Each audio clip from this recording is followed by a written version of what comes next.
Assalamualaikum warahmatullahi wabarakatuh. Pernah ada orang hartanya itu habis karena ngobati ibunya. Terus datang ke saya, dia sumpek karena hartanya habis ngobati ibunya. Terus dia bilang, Gus, saya ini sekarang sudah miskin karena ibu saya sakit dan harta saya habis untuk ngobati ibu saya.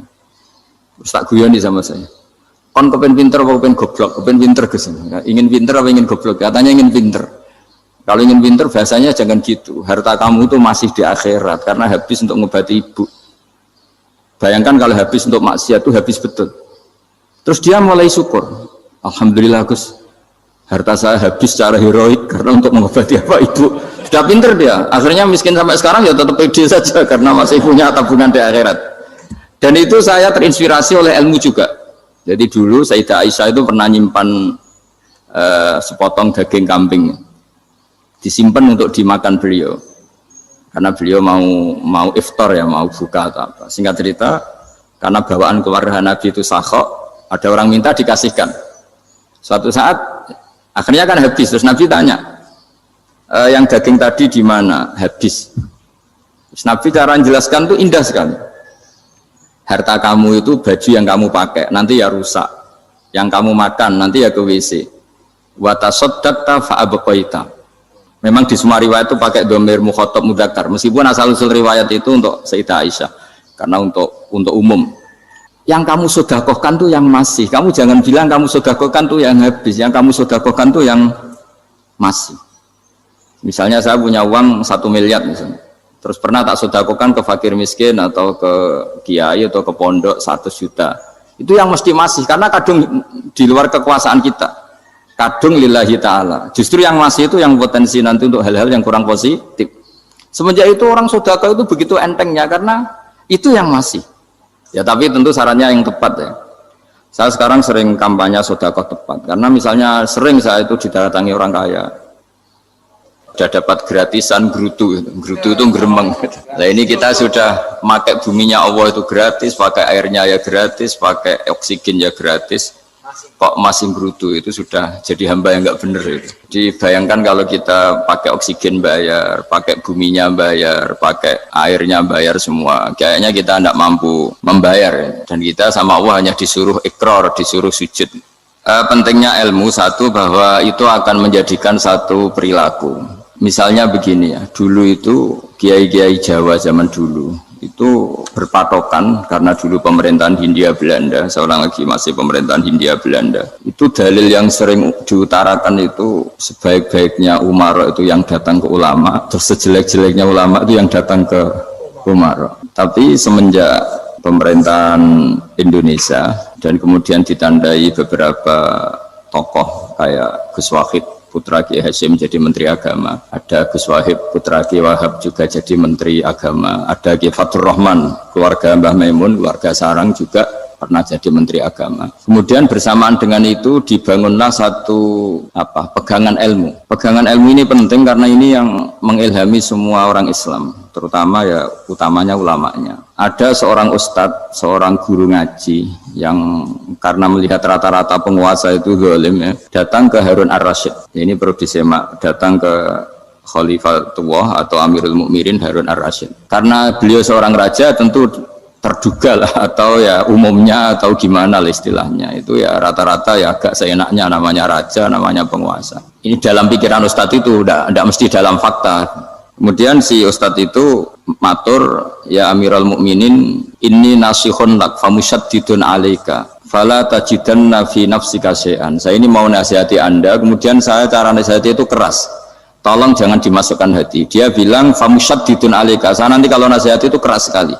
Tolong dimaklumi karena ini penting karena Anda harus dinasihati secara keras. Tapi sebelum nasihat itu diutarakan kata Harun Ar-Rasyid karena beliau Bani Abbas dan beliau orang alim termasuk muridnya Imam Malik. Kata Harun Ar-Rasyid, uskut, kamu diam Ustaz. Inna Allaha ta'ala arsala man huwa khairun minka ila man huwa syarrun minni wa ma'adhalika yaqulu Allahu ta'ala faqula lahu qawlan layyina la'allahu yatadzakkaru aw yakhsha. Jadi ini sekaligus etika dan norma ya bagi semua dai di Indonesia dan semua kita. Wahai Ustadz kamu diam. Allah Ta'ala itu ngutus orang yang lebih baik ketimbang kamu, yaitu Nabi Musa, ke orang yang lebih jelek ketimbang saya, yaitu ke Fir'aun. itu saja harus pakai etika faqula lahu qawlan layyinan. Kamu harus ngomong yang halus. Jadi intinya ini Harun ar-Rasyid komplain. Kamu itu kalau jadi ustadz kok ngaji kira-kira gitu. Jadi betapa baiknya orang dulu memahami Quran. Jadi Quran itu dibaca, kemudian kita mungkin baca terus jadi cerita, mungkin ada yang baca jadi perilaku, ada yang baca kemudian itu mengilhami, membentuk. Nah kira-kira itulah yang membentuk kiai alim di NU, di beberapa pesantren maupun orang-orang alim di luar NU. Asal apa ya, ngajinya dan bacanya seperti kita, pasti seperti itu. Karena cara berpikir tadi sudah. Jadi akhirnya si ustadz tadi keluar dan minta maaf, anta a'lamu minni, ternyata engkau lebih alim ketimbang saya. Jadi kalimat famusyaddidun alika, saya akan keras cara memberi nasihat, itu yang diket, yang dipotong, yang dibatalkan atau yang diralat oleh Khalifatul Harun ar-Rasyid. Yaitu dikatakan inna wa ta'ala arsala man huwa khairun minka ila man huwa syarrun minni. Yaitu Allah mengutus orang yang lebih baik ketimbang kamu, yaitu Nabi Musa, ke orang yang lebih jelek ketimbang saya, yaitu Fir'aun. Itu pun harus faqula lahu qawlal layyinan. Cara berdakwah harus dengan kata-kata yang halus, yang lembut, yang indah. Dan dengan kata-kata itu diharapkan la'allahu yatadzakkaru aw yakhsha. Semoga yang didakwai menjadi ingat. Sehingga dengan kemampuan ilmiah seperti ini menjadi pegangan bersama bahwa kita sebagai dai atau sebagai tetangga atau sebagai sama-sama warga Indonesia, bawaan kita memang harus faqula lahu qawlan layyinan la'allahu yatadzakkaru aw yakhsha. Kemudian dalam disiplin ilmu yang lain, halus itu tidak kuat. Angin itu ya halus, tapi kalau di manage itu jadi kekuatan yang dahsyat. Begitu juga air dan sebagainya. Sehingga tidak perlu khawatir terus kalau dakwah halus itu tidak punya efek yang signifikan. Tidak juga. Allah Ta'ala itu pengelola angin. Angin itu kekuatannya dahsyat. Sehingga Nabi Sulaiman dikasih kekuatan angin dan bisa terbang kemana-mana. Kemudian sekarang jadi teknologi yang banyak memanfaatkan angin. Mulai rem, mulai apa saja. Sehingga dari cerita saya ini kemudian terus kiai-kiai itu membentuk dakwah termasuk di ekonomi dengan cara yang rileks. Nah cara rileks itu satu tentu dimulai dengan ilmu. Misalnya begini, saya beri contoh. Ketika ada orang melafadzkan kalimat la ilaha illallah, tiada Tuhan selain Allah. Kemudian kalimat ini mungkin kalau orang NU baca itu rutin ya, karena kiainya kelamaan ya yang ikut sambil tidur ya. Kalau tahlil itu disebut kiai tertentu itu mesti yang belakang wah suwi itu kalau kiai itu lama itu. Nah kiainya juga karena jadi lakon ya kan lebih semangat karena pegang mic. Biasanya gitu di NU itu. Kalau khotib mesti semangat karena yang pegang mic, yang dengerin mesti ngantuk karena monoton gitu. Karena yang mendengerin sudah tahu pasti nyuruh baik meninggalkan yang jelek. Jadi ilmunya sudah disimpulkan dulu. Setiap yang tidur di masjid mesti tak tanya kenapa tidur. Ilmunya tidak ada perkembangan, Gus, nyuruh yang baik, meninggalkan yang jelek. Tapi kalau ilmunya agak ada perubahan kan dengar semua pasti nyuruh yang jelek, meninggalkan yang baik. Karena watak manusia itu agak-agak suka fitnah, itu suka geger.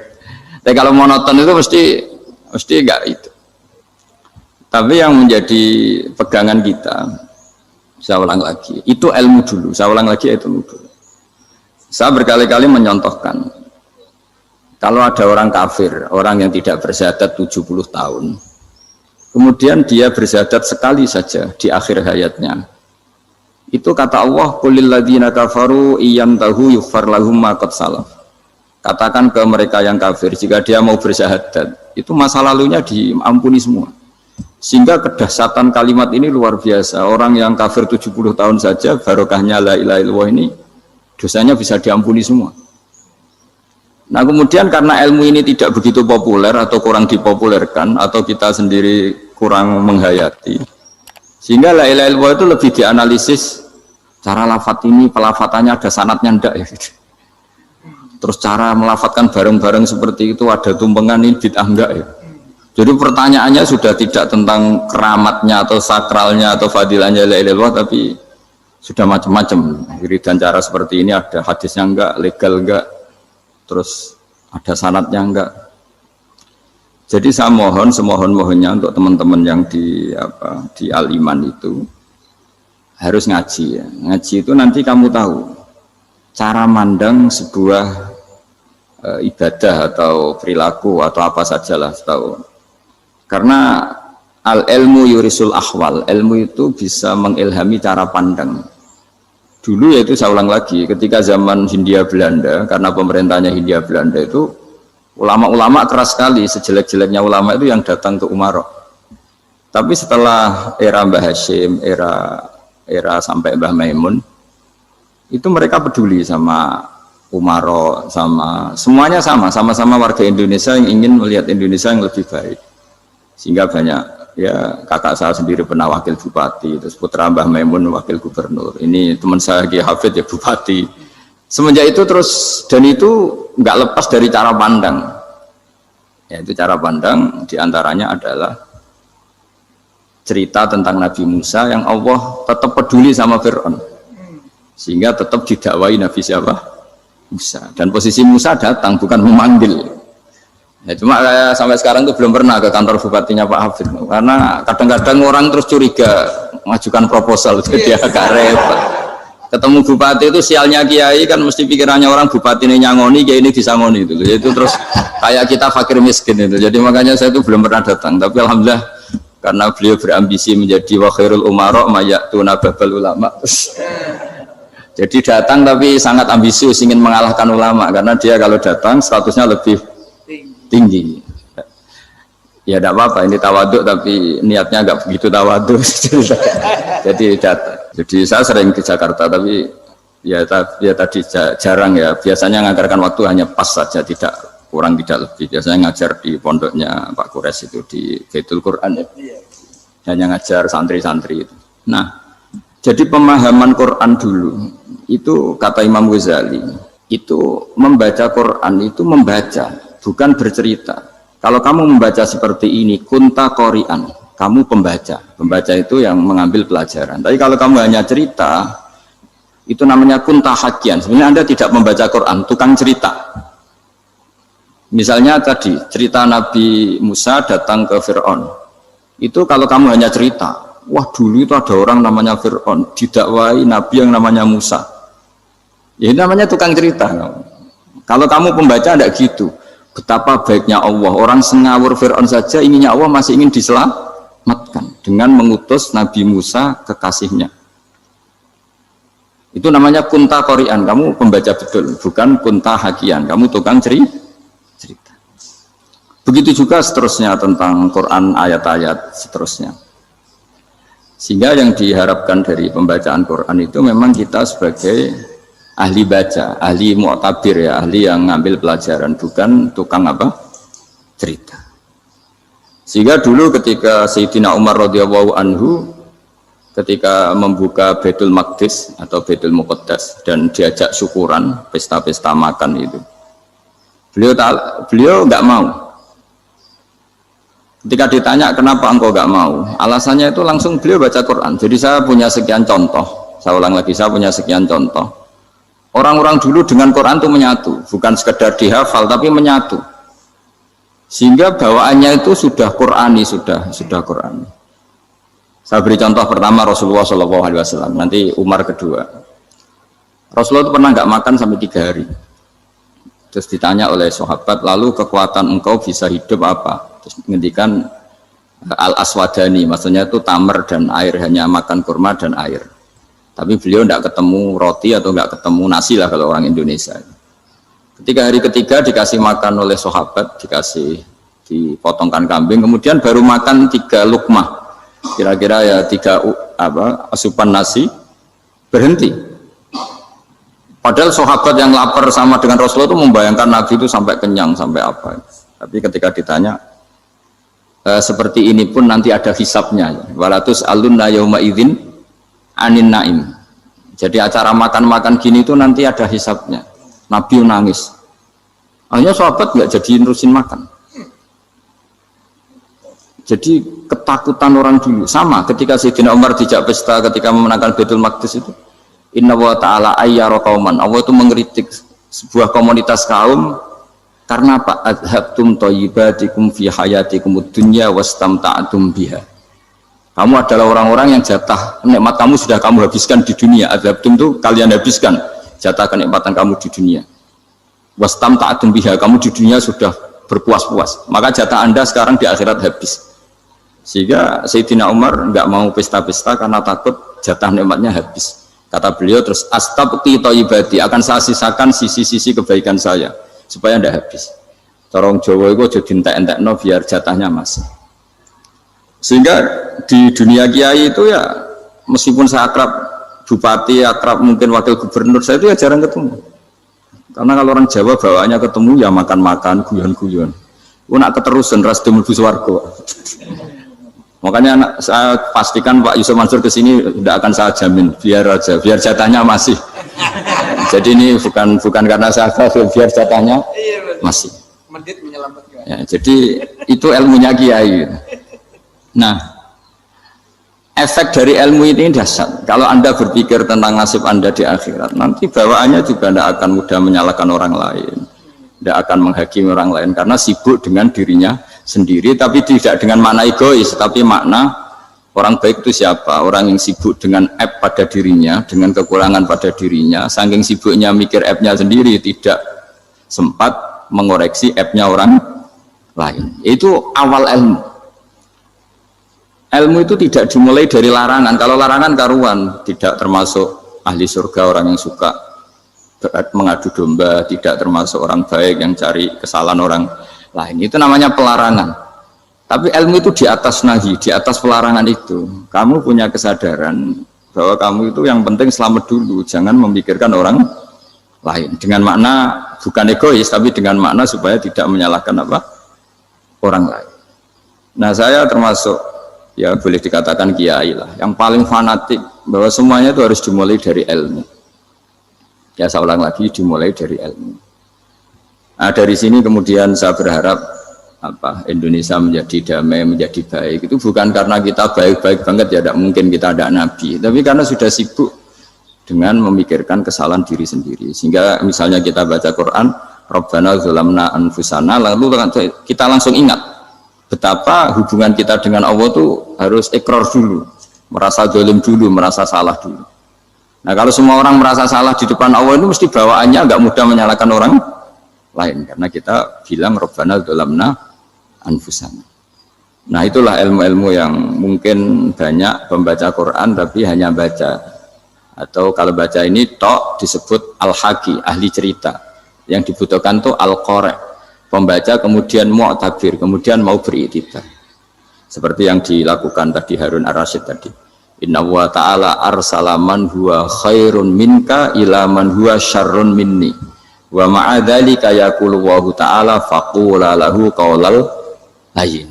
Ini kamu tidak usah memaksakan musyaddid keras sama saya, karena Allah Ta'ala telah mengutus orang lebih baik ketimbang kamu, yaitu Nabi Musa, ke orang yang lebih jelek ketimbang saya, yaitu Fir'aun.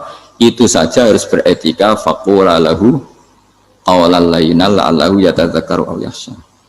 Dan alhamdulillah bawaan kita sebagai orang timur atau orang Jawa itu kalau mau ngandani orang itu halus sekali. Di antara bentuk kehalusan kata-kata diceritakan di ayat lain ketika Nabi Musa ketemu Fir'aun. Dawuhnya begini, fakul apa itu yang di juz 30 yang juz 30 ini yang bagian dari, kan tadi hanya fakul lahu qaulal layyinan. Lahu qaulal layyinan itu bentuknya apa? Ya, bentuknya apa? Itu Nabi Musa disuruh ngendikan sama Fir'aun. Apakah kamu mau saya nasihati?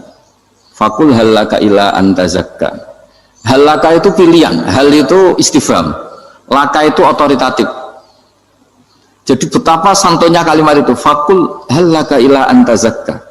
Jadi kalau dimaknani model Pak Hafid, model saya ngaji di sarang itu, halaka onoto iku kedue siro, berhak bagi kamu, berhak bagi Anda, apakah Anda berhak loh mendapat nasihat supaya Anda jadi orang yang lebih baik.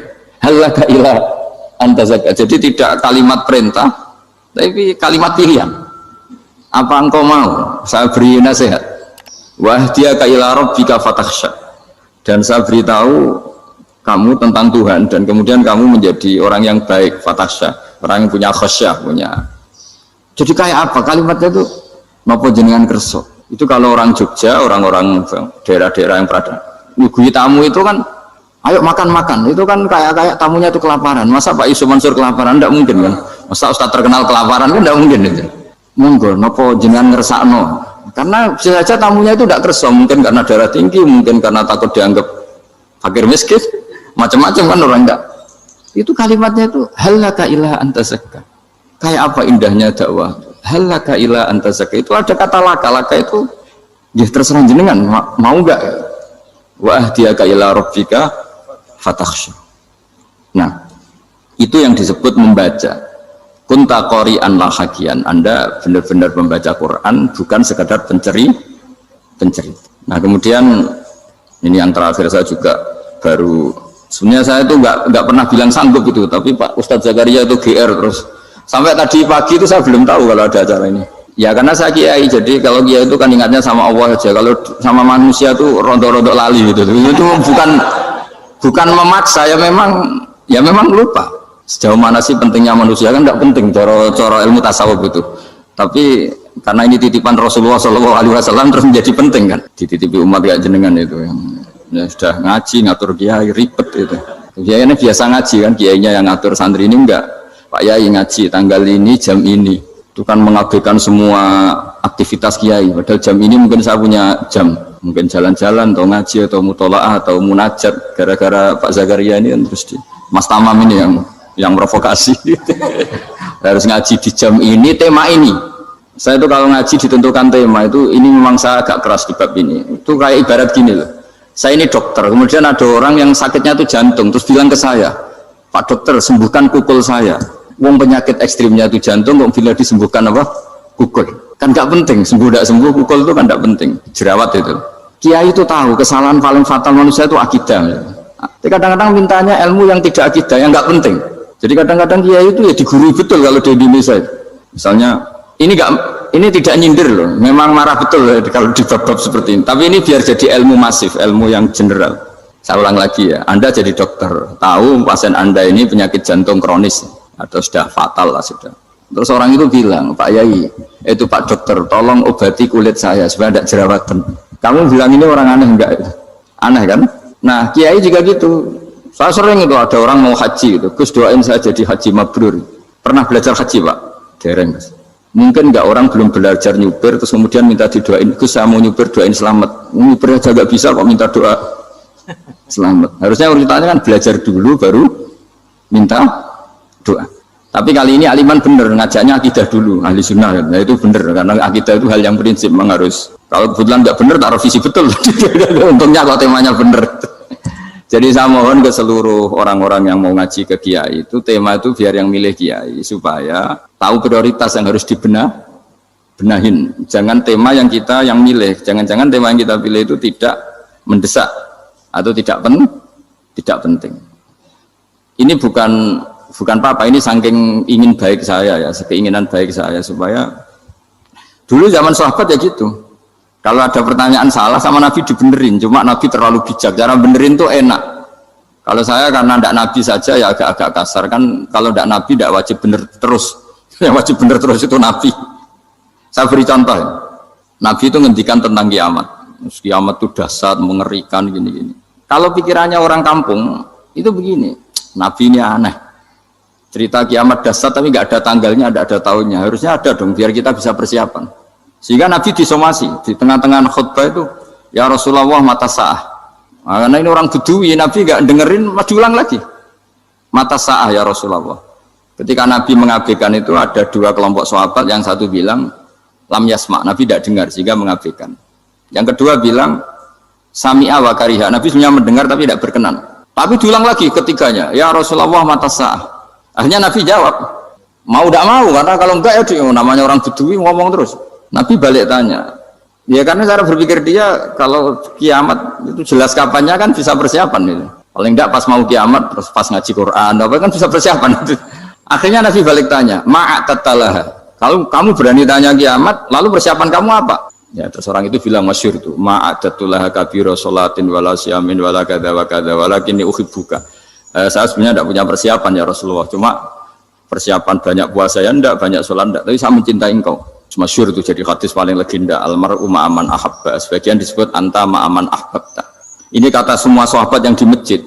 Si Bedui ini orang paling dibenci sahabat karena mengganggu Nabi saat khutbah, tapi akhirnya ini menjadi orang paling dicintai sahabat karena barokahnya itu hadis itu keluar secara terbuka, almar'u ma'aman ahabba. Sebagai riwayat yuhsyarul mar'u ma'aman ahabba. Nanti orang akan sowan sama Allah bersama orang yang mereka cinta. Itu sahabat-sahabat fama farihu ba'dal Islam farahahum biadal hadis. Mereka tidak pernah senang setelah masuk Islam sesenang hadis ini. Karena kita tidak perlu soleh-soleh banget, cukup menyintai orang apa? Soleh gitu. Makanya saya sekali bilang itu ya, kadang-kadang saya jadi orang alim itu ya rugi. Ruginya tadi misalnya untuk menjadi orang alim kan harus hafal Quran, ngaji Bukhari, Muslim, Ikhya. Ternyata pengumuman kedua orang nggak bisa apa-apa, gelombang kedua para pecinta, waduh, itu kan repot ya. Jadi kita yang jadi orang alim susahnya bukan main, ternyata disaingi pengumuman kedua dan para pecintanya, wah itu kan akhirnya ketemu orang-orang nggak jelas tadi itu. Nah itu ya termasuk farah dalam Islam, farhatul aibin. Jadi senang itu di Islam itu ibadah. Ya, qul bi fadlillah wa bi rahmati fa bidzalika falyafrahu. Senang itu diperintahkan Allah. Saya itu sering di kamar, kadang itu nyun sewu kayak gatelan gitu, apa itu. Ya agak kukur-kukur terus merengut saja malu. Malu saya itu dilihat Allah kok kayak agak ridho itu malu.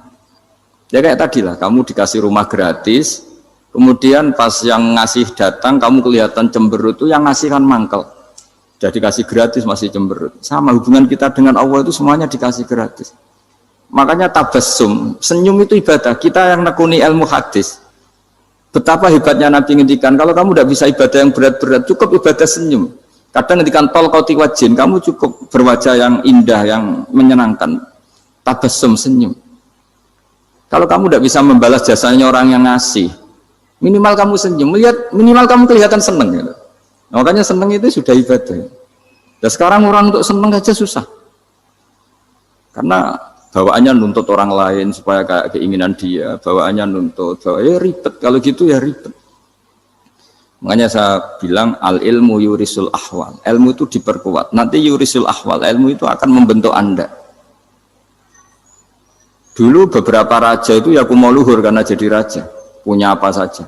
Tapi punya penasihat ulama, itu nasihat itu sederhana. Ada seorang raja tanya ke kiai, gimana dengan semua kerajaan saya? Wah, padahal dia punya apa saja. Jenengan miskin sekali, itu kerajaan seluas ini. Kok bisa aja? Terus ditanya sama si ulama tadi, andaikan Anda di padang pasir, kemudian kalau tidak minum segelas air itu mati, apakah Anda akan membeli segelas air ini dengan semua kerajaan Anda? Oh iya, pasti apapun saya lakukan untuk mendapat satu gelas air. Terus la tafrah bimulkin la yusawi syarbatamain. Kamu jangan bangga dengan kerajaan yang nilainya itu enggak sebanding dengan segelas apa? Air. Akhirnya raja itu mikir, saya tidak jadi raja bisa hidup, tapi kalau enggak minum air mati. Berarti penting satu gelas air.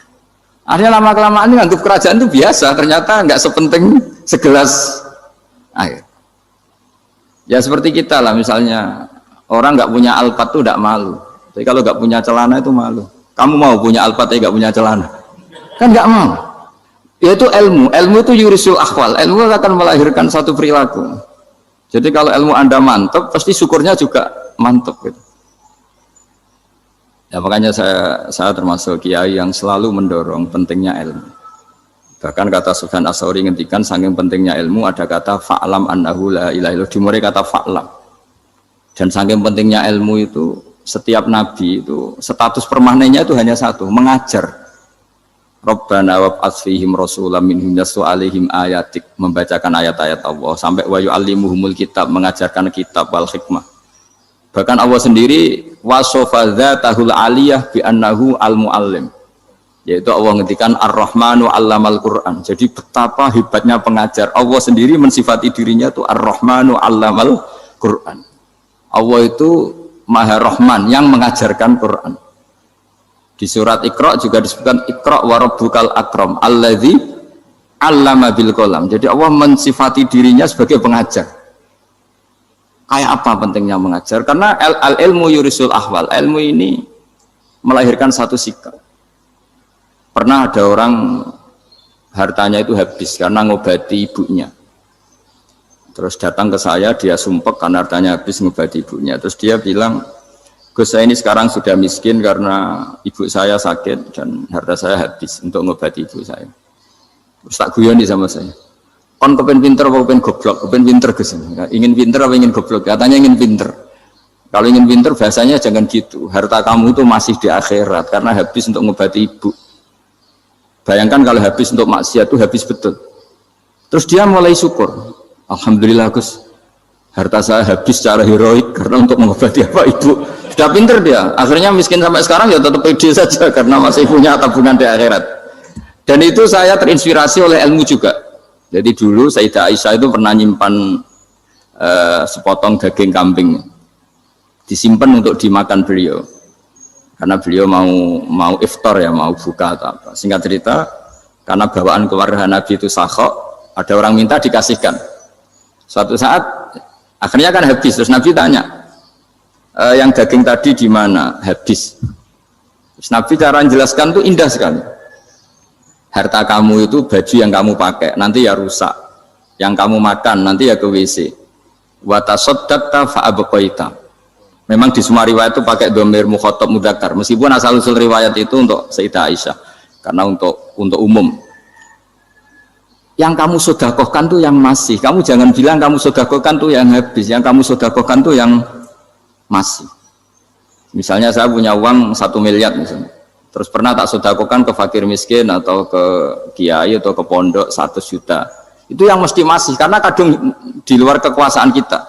Kadung lillahi ta'ala. Justru yang masih itu yang potensi nanti untuk hal-hal yang kurang positif. Semenjak itu orang sedekah itu begitu entengnya karena itu yang masih. Ya tapi tentu sarannya yang tepat ya. Saya sekarang sering kampanye sedekah tepat karena misalnya sering saya itu didatangi orang kaya. Gus, saya ini punya uang banyak, ingin punya masjid biar dipakai orang Jumatan. Terus saya bilang, kamu ingin jadi orang baik betul apa baik versi Anda? Baik betul Gus. Tak ajarin mau, gak tersinggung, mau Gus. Kalau Anda bikin masjid di kampung Anda, masjid terbaik di dunia sekalipun, yang bingung saya ahli fikih. Kok bisa? Kan terjadi 2 Jumatan, nanti sahnya yang mana? Kamu enak aja bikin masjid, gak? Kamu bikin masalah baru bagi kiai fikih di daerah kamu. Belum nanti orang terus migrasi ke masjid Anda karena lebih baik, koriknya lebih baik. Kamu membunuh masjid yang lebih tua, itu nggak sopan sekali, masjid itu sudah lebih tua kamu. Akhirnya mikir, nggak usah Gus kalau gitu, sudah apa saja, yang penting perintah dengan gimana. Ya sudah. Jadi sedekah itu juga harus dibina supaya kalau orang kan bisa saja kan uang 100 juta itu untuk fakir miskin manfaat, ternyata untuk masjid yang sifatnya aksesoris, untuk lampu yang kristal yang mahal-mahal bukan yang pokok. Itu pentingnya ngaji ya. Jadi lagi-lagi al-ilmu yurisul ahwal. Ilmu itu melahirkan satu sikap. Jadi ketika ada masjid baru, kalau orang nggak bisa ngaji fikih, wow ada masjid baru, masjid banyak.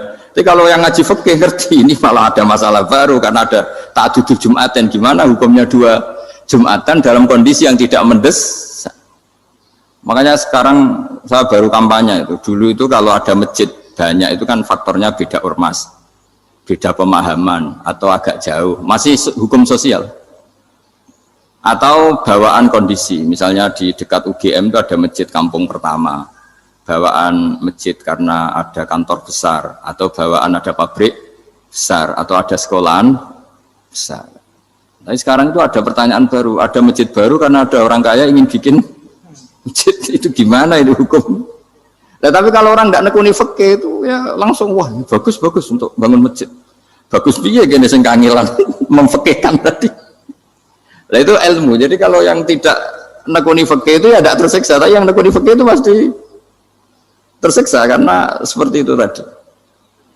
Ya jadi saya mohon di antara cara kita dakwah secara damai itu dimulai dari Rabbana Zolamna Anfusana. Itu dipakai Nabi, di redaksinya diganti dengan makna supaya kita per individu matur Allah apa ini zulam tu nafsi zulman kabiron kafiron. Nah bawaannya orang mengaku dolim, mengaku salah itu kan sudah tidak sempat mikir salahnya orang apa lain. Dan dari sini kemudian dia jadi orang yang tawadhu, yang ubudiyah, yang macam-macam. Sehingga Nabi itu bukan dianggap ya, pasti penjelas terbaik.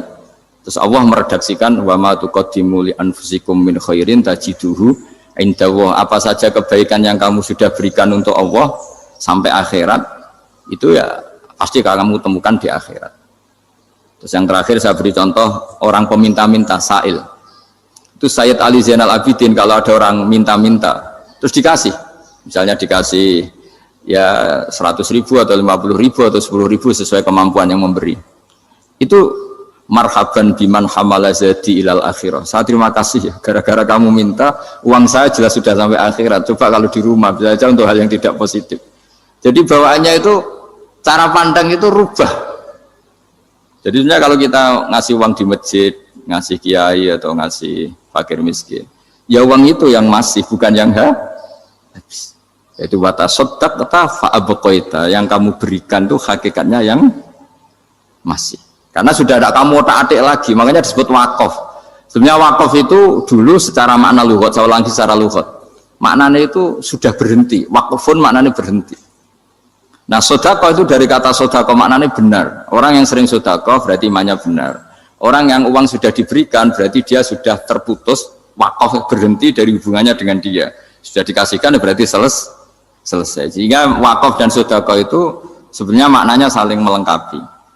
Kemudian orang-orang fikih karena ada disiplin ilmu tertentu, wakaf itu untuk sodako yang permanen, yang abadi, kemudian sedekah untuk infak. Tapi itu kan hanya istilah-istilah dalam disiplin ilmu. Sebetulnya kalau pakai ilmu yang umum, sedekah ya bisa disebut wakaf, wakaf ya bisa disebut apa? Sedekah. Karena maknanya sedekah itu wakaf. Wakaf itu apa? Qat'u raqabatil malik an hadal mal atau an mali. Hubungan pemilik harta ini terputus dari harta itu. Jadi misalnya saya sudah wakaf tanah ini ke masjid, sudah diterima, buat saya kepikiran gadekan atau menjual sudah tidak bisa, sudah berhenti di situ saja hubungan saya dengan kepemilikan harta itu. Makanya disebut apa? Wakaf. Dan kalau saya wakaf berarti menunjukkan kebenaran iman saya karena sudah menafkahkan sebagian harta untuk Allah Ta'ala. Disebut sodak. Makanya bahasa Arab itu gampang ya, kalau sodalqof, sodaqoh. Orang kalau bayar mahar disebut sodak karena menunjukkan cintanya. Teman yang setia disebut sodik karena ya benar dalam berteman. Abu Bakar disebut as-siddiq karena sangat membenarkan kanjeng Nabi, dan seterusnya dan seterusnya. Jadi begini ya, kalau dalam fikih Islam, misalnya ini ada di beberapa literatur fikih, di semua fikih, baik mazhab Syafi'i, Hanafi, Hambali, di semua kitab fikih. Misalnya ada orang mau masuk Islam, terus konsultasi sama ustadz atau sama kiai, Pak saya mau masuk Islam, kamu nggak boleh ngambil sikap monggo ngeteh dulu, tidak boleh. Atau apalagi jajak ngobrol dulu, karena 5 menit kita mempersilahkan ngopi dulu itu artinya dianggap kita membiarkan dia dalam keadaan kafir 5 menit dan kita dianggap ikut tanggung jawab. Sehingga di bab, ada ulama yang ngebabkan itu sampai di bab murtad. Termasuk murtad adalah orang yang dimintai mensyahadatkan non muslim kemudian disuruh ngopi dulu atau ngeteh, karena dianggap pembiaran sekian menit masih berstatus kafir. Jadi ibaratnya gini ya, kalau kita mungkin baru bapak-bapak baru pakai celana pendek terus ada orang kecelakaan di jalan, saya tak pakai baju dulu nanti baru kamu saya selamatkan, itu kan naif. Kalau begitu saja naif, apalagi orang yang kafir kemudian pas mau minta disyahadatkan kita bilang monggo mandi-mandi dulu, ngeteh-ngeteh dulu, berarti ada pembiaran sekian menit dia masih berstatus kafir. Artinya begini, kalau dia saat itu kok dimatikan oleh Israel berarti mati dalam status kafir dan kita ikut tanggung jawab, karena harusnya bisa Islam andai kan kita mensyahadatkan saat itu juga. Jadi itu bab-bab yang dianggap ekstrim dalam kutubil fikih, bab-bab fikih. Makanya dalam kitab fikih, saya berkali-kali ada non muslim mau bersyahadat ke saya, itu saya saya bilang ke santri-santri saya, saat itu juga harus kamu ajarin, meskipun pakai bahasa Indonesia. Yang penting status kafirnya apa? Iya. Baru setelah itu ada hukum sosial ya, mungkin kita nawarin teh atau kopi atau apa. Makanya di sini dibabkan bab seseorang harus tergesa-gesa atau bercepat-cepat atau ngambil sikap bergegas untuk melakukan kebaikan. Terus ayat kedua yang dipakai Sayyiduddin bin Abdus Salam itu begini. Ketika Allah mensifati orang munafik, status orang munafik itu apa? Wa idza qamu ila sholati qamu kusala. Mereka kalau dipanggil untuk sholat, ya berangkat tapi kusala secara malas-malasan. Sehingga untuk menunjukkan kita loyal sama Allah itu, ya paling tidak ada sikap di atas rata-rata. Makanya ada sa'i, ya lari-lari kecil. Tawaf juga disunatkan ada lari-lari kecil, disebut ar-romal. Romal itu lari-lari kecil. Untuk menunjukkan bahwa kita loyal sama Allah itu tidak sak kobre cara Jawa. Nah itu dibabkan sendiri. Jadi beda antara tergesa-gesa sama ekspresi serius. Jadi musyawarah itu ya kira-kira kan nggak mungkin lah kita dipanggil rektor atau kiai atau orang tua kita terus jalan leha-leha, itu kan nggak mungkin. Nah contoh yang diambil di sini begini. Ketika ada debat terbuka antara Fir'aun dan Musa, saya ulang lagi ya, ada debat terbuka antara Musa dan Fir'aun. Kan Nabi Musa datang ke Fir'aun. Lalu kata Fir'aun, ini asal-usul ayat ini saya terangkan sejarahnya. Kata Fir'aun, lalu kalau kamu tidak nuhankan saya, Tuhan kamu siapa? Terus kata Musa, Rabbus samawati wal ardi, yang nuhani langit dan bumi. Fir'aun masih berkelit.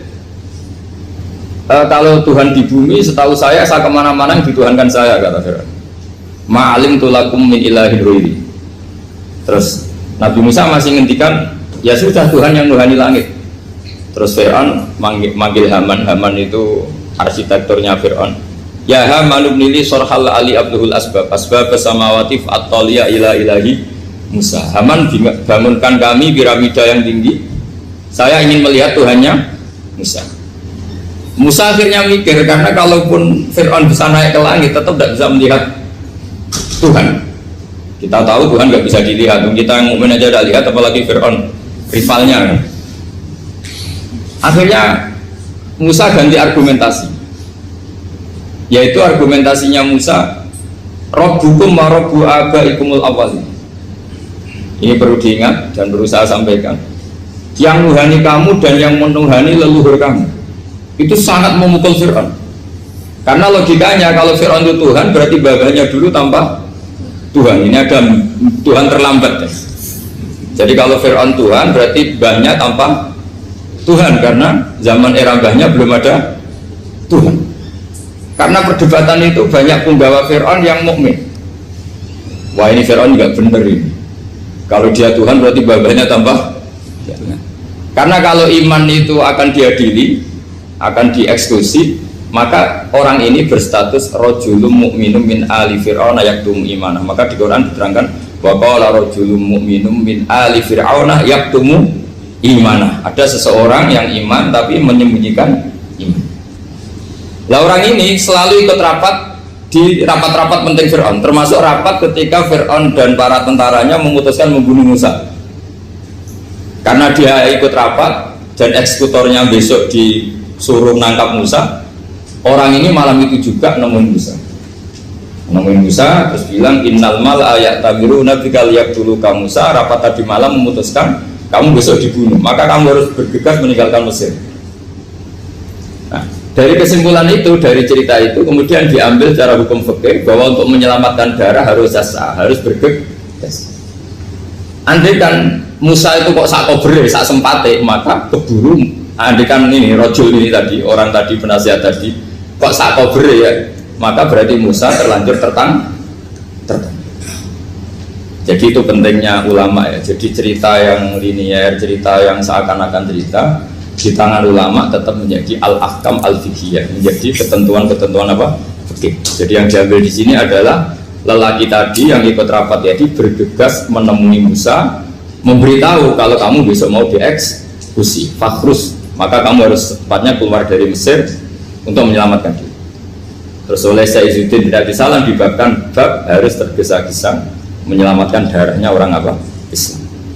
Jadi ini penting saya sampaikan. Jadi al-qasas Ya, semua cerita di Quran itu tidak sebagai cerita, karena Quran tidak ingin melahirkan pendongeng, tapi harus menjadi ibrah, menjadi teladan.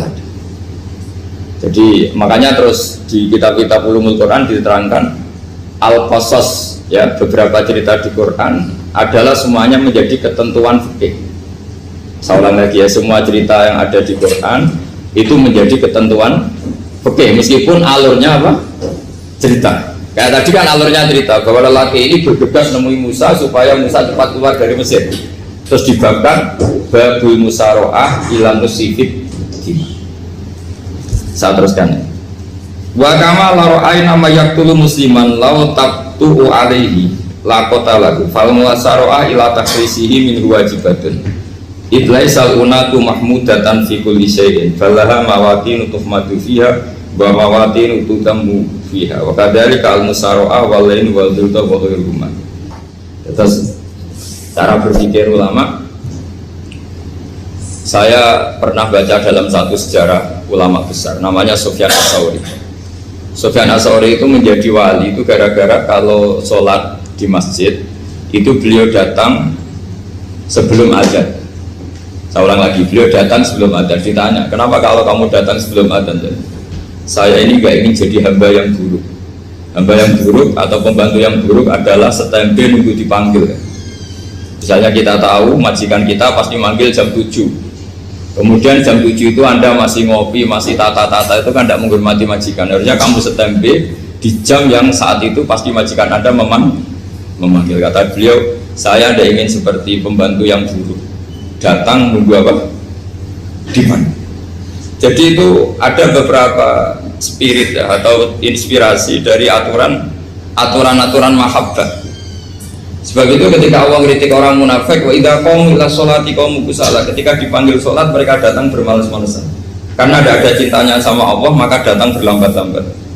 Nah, berarti kalau ekspresi cinta mengharuskan kita datang bercepat. Makanya dalam istilah lain di Quran ini termasuk balaghatul Quran. Di juz 25 itu istilah menuju Allah itu fafirru ilallah. Kita tahu firar itu maknanya lari apa jalan biasa? Lari. Jadi untuk mengekspresikan mahabbah kita, kangen kita pada Allah, cara bahasa Arab isak kita, berontok kita sama Allah, tidak diistilahkan jalan tapi fafirru ilallah, harus bergegas berlari. Begitu seterusnya. Maka kalau ada orang Islam, terus ini konsekuensi hukum, ada non muslim minta, Pak Bah, saya tolong ajarkan syahadat. Nggak boleh saya bilang gini, monggo ke dalam dulu. Padahal perjalanan ke rumah saya misalnya setengah jam, nggak boleh. Saat itu meskipun sambil berdiri-diri harus kita tauhidkan. Kamu yakinnya Allah itu satu, Tuhan Allah, harus. Karena kalau ada perjalanan ke rumah 5 menit terus dia kecelakaan, belum syahadat, statusnya mati apa? Kafir. Dan kita ikut terlibat karena sebetulnya bisa mengislamkan saat itu juga. Analoginya kayak tadi lah. Orang kecelakaan di jalan karena kita pakai celana pendek, contoh Syria ya, saya tak pakai baju dulu. Habis itu dihides truk. Itu kan kita ikut salah karena kita yang punya kesempatan. Tentu yang disalahkan yang punya kesempatan. Karena merubah status dari potensi kelides truk menjadi sama sekali gak potensi kelides truk dengan kita inggirkan, meskipun kita dalam keadaan tidak ideal.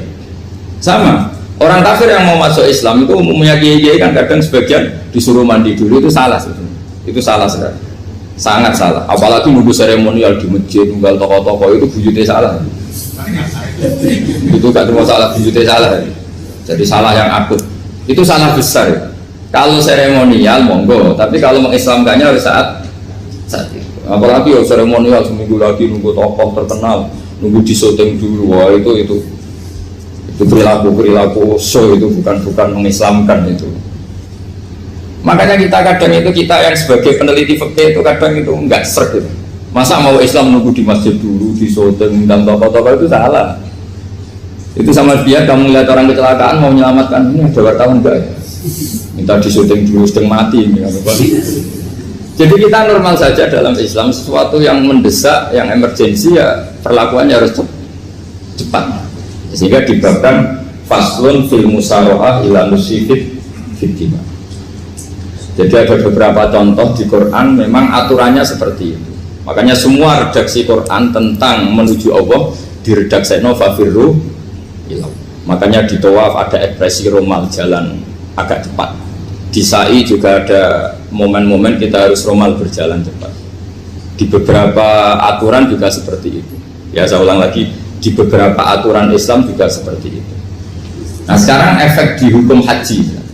Saya banyak baca literatur haji.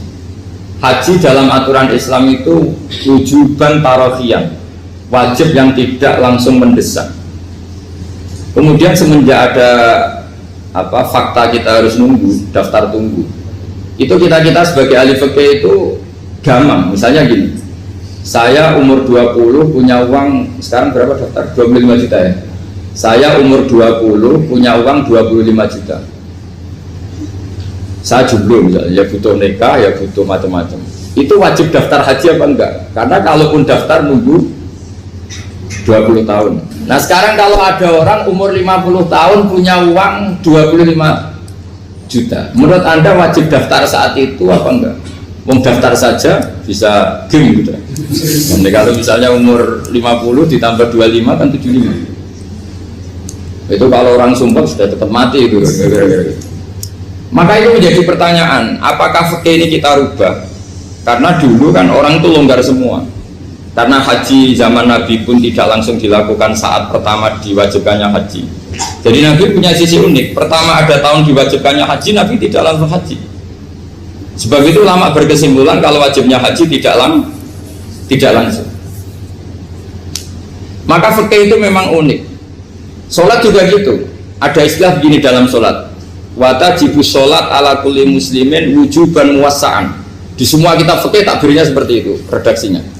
Wajib sholat dilakukan orang Islam wujuban muwassa'an, wajib yang ada longgarnya. Sehingga ketika zuhur jam 12 WIB kita dengar azan, boleh sholat setengah 1, jam 1, setengah 2, jam 2. Karena memang wujuban muwassa'an, memang ada batas akhir waktu misalnya sampai setengah 3. Nah problemnya begini, misalnya setengah 1 Anda pasti dipanggil majikan kamu yang diharuskan melakukan satu aktivitas, misalnya Anda pilot yang nggak mungkin sholat lagi di kokpit. Apakah status wujuban muwassa'an, wajib yang longgar menjadi hilang karena setelah itu tidak ada kesempatan lagi sholat? Apa tetap kita sebagai ahli Islam yang agak balelo tapi alim, misalnya ya sudah tetap jadi pilot, nanti kan ada aturannya sendiri, ada rukhsahnya sendiri, ada kemurahan sendiri, kita sudah jadi pilot. Misalnya sholat tanpa harus menghadap kiblat, sholat yang tetap di perjalanan. Kira-kira Anda kalau jadi ahli fikih milih mana? Milih harus sholat di depan apa tetap memberi kelonggaran? Gak apa-apa sholat sambil apa? Yuber ya, sambil pilotin apa pesawat. Anda milih mana? Karena kalau konstitusi ilmu itu memang harus ada, dengan tanda kutip ya, memang harus ada nakalnya. Kalau nggak nakal malah gak sah. Memang unik ilmu itu. Karena ilmu itu kalau dipaksakan lurus terus, itu nanti malah bengkok karena menghilangkan rukhsahnya Allah, kemurahan Allah. Tapi kalau dipaksakan rukhsah terus, murah terus, nanti dianggap menyepelekan hukumnya Allah. Maka kita yang ahli fikih itu pusing. Misalnya saya sering ditanya, Gus ini supir bis, kan musafir terus, berarti saya boleh nggak puasa terus panjang Ramadan? Coba kalau ada jadi ahli fikih mesti bingung. Mau boleh, ya boleh terus supaya orang nggak peduli sama Ramadan. Mau mengatakan wajib puasa, kayak nggak peduli dengan kemurahan Allah yang membolehkan musafir tidak puasa. Coba loh, Anda jangan jadi ekstremis yang misalnya bantah kok protes toh, ini kan. Jadi memang mengkaji ilmu itu ya, makanya dengan tanda kutip itu harus ada nakalnya, tapi nakal yang baik, bukan nakal. Nakal itu kalau bahasa Jawa itu kan tidak harus dosa, seperti anak kecil menek-menek itu, tuh bocah kok nakal, padahal anak kecil menek itu haram dah. Enggak kan? Malah orang tuanya yang bentak itu yang haram. Yang nakal betul ya ibunya yang bentak cerewet itu, karena ibunya orang yang sudah mukallaf, sudah tua, salah langkah yaitu bentak. Kalau anaknya naik meja itu ya sebenarnya bahasanya tidak nakal, lucu. Oh jelas pinter coba bisa munggah meja, harusnya diapresiasi. Tapi rata-rata ibu semua akal mecah gelas. Coba, malah boe malah mecah tabungan. Bapaknya marah tukang nguras tabungan. Sebetulnya senakal-nakalnya anak kecil itu nakal orang tuanya, itu pasti. Karena ini sudah kena kitab, sementara anak-anak belum kena. Tak pernah punya tamu karena di tradisi Kiai itu sering punya tamu. Bapak ibunya itu kultus sama Kiai, bentak anaknya disuruh salim sama saya. Anak kecil kan nggak mau jalan-jalan terus, marah. Tak marah orang tuanya tak marahin. Yang dosa itu kamu bentak anaknya. Kalau anak kecil itu kena diskon rufi al-qalamu an salasin. Di antara aturan Islam apa? Tidak ada keharusan bagi 3 orang. 1 anak kecil sampai balik, 2 orang tidur sampai bangun, 3 orang gila.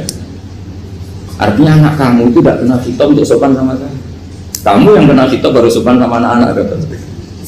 Dan ini ada Jawa itu kadang keliru. Jadi orang tua itu marah-marah memaksakan anaknya sopan. Padahal Allah memberi diskon anak kecil itu belum wajib sopan. Nggak apa-apa ada tamu naik-naik gitu. Asal masih anak kecil.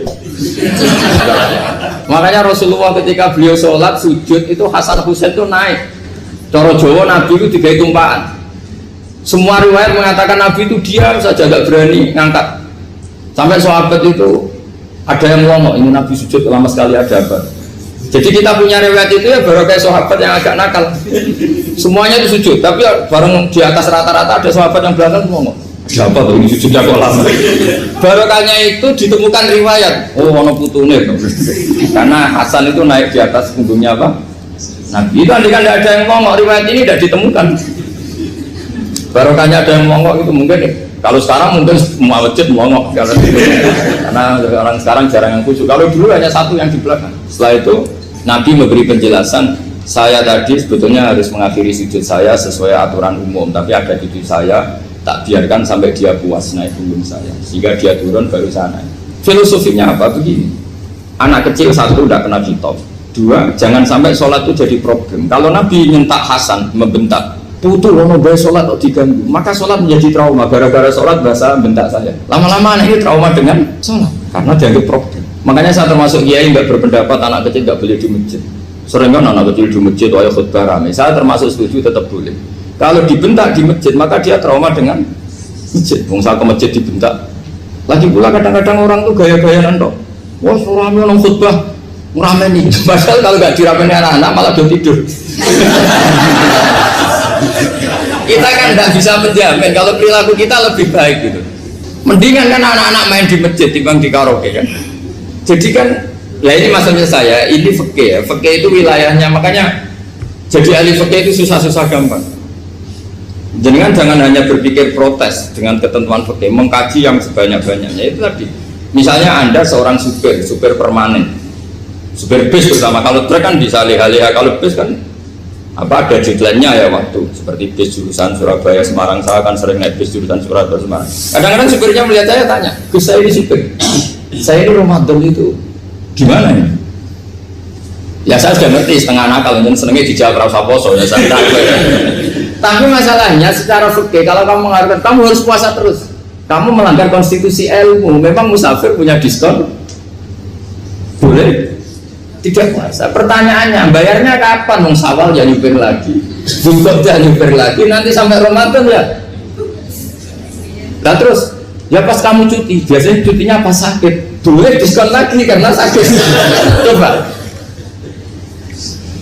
Nah, andai kan ada jadi ahli fikih milih zaman. Lu kalau orangnya soleh terus kayak ustadz-ustadz di sini kayak dosen UI kan, masa dosen UI Universitas Islam nggak Islami kan nggak mungkin. Mungkin memilih poso kan. Masalahnya ini kan hukum untuk orang kebanyakan, nggak boleh hukum musuh gak kuat. Sahur jam 3:30 ngombe vitamin pokoknya harus kuat. Itu tidak hukum, itu saran. Hukum itu beda dengan saran. Hukum itu hanya berpijak musafir itu boleh stop. Kalau saran memang boleh, ya usahakan kamu makan 3:30 pas fit nyumpir. Terus kalau nyumpir selesai jam 10 nanti istirahat. Memangnya majikan bisa ngatur jamnya? Itu fikih. Maka menjadi perdebatan yang namanya pergi itu apa? Menurut Imam Syafi'i pergi itu ya dari rumahnya ke tempat yang asing yang tidak wilayahnya namanya pergi. Menurut Imam Ahmad bin Hanbal enggak. Pergi itu tidak kerja. Jadi orang yang supir yang seperti itu namanya tidak pergi tapi kerja. Tanyakan ke publik, misalnya jenengan ke UI, istri kamu atau suami kamu ditanya, istri kamu kemana? Kira-kira jawabnya bilang pergi jalan-jalan atau bilang kerja? Kerja. Makanya kata Imam Ahmad bin Hanbal, mudi mustafar atau orang yang berprofesi, yang profesinya memang harus pergi kayak traveling atau supir, maka itu namanya tidak pergi, namanya itu kerja. Karena apa? Sekali distatuskan pergi, maka ikut status yang dikatakan Allah dan Rasul, dapat diskon, boleh tidak puasa. Maka terus kita debat tentang definisi. Nah, definisi ini penting karena yang menjadikan hukum rubah itu definisi. Misalnya gini, mbak ini ngaji saya, statusnya kalau pakai status saya ajnabi, orang lain bapak ajnabiyah, maka hukumnya saya melihat bapak ini haram karena statusnya ajnabi melihat ajnabiyah yang tidak mahram. Tapi kalau di fikih itu ada statusnya. Antara lelaki boleh muwajahah sama perempuan adalah satu untuk belajar, dua untuk muamalah, tiga untuk kesaksian, empat untuk pengobatan. Itu kan ada pengecualian. Sehingga statusnya sekarang mbak itu belajar, apa ingin melihat Gus Bah atau Gus Bah itu mengajar atau ingin melihat itu statusnya bisa rubah. Makanya kalau sebetulnya kalau kita marung di warung misalnya Padang, kita nggak pilah-pilah, kebetulan pelayannya perempuan itu masih bisa dikilah secara fikih. Saya muamalah marung, cuma kebetulan penjaganya. Tapi masalahnya Pak ini punya daftar penjaga yang cantik, masalah.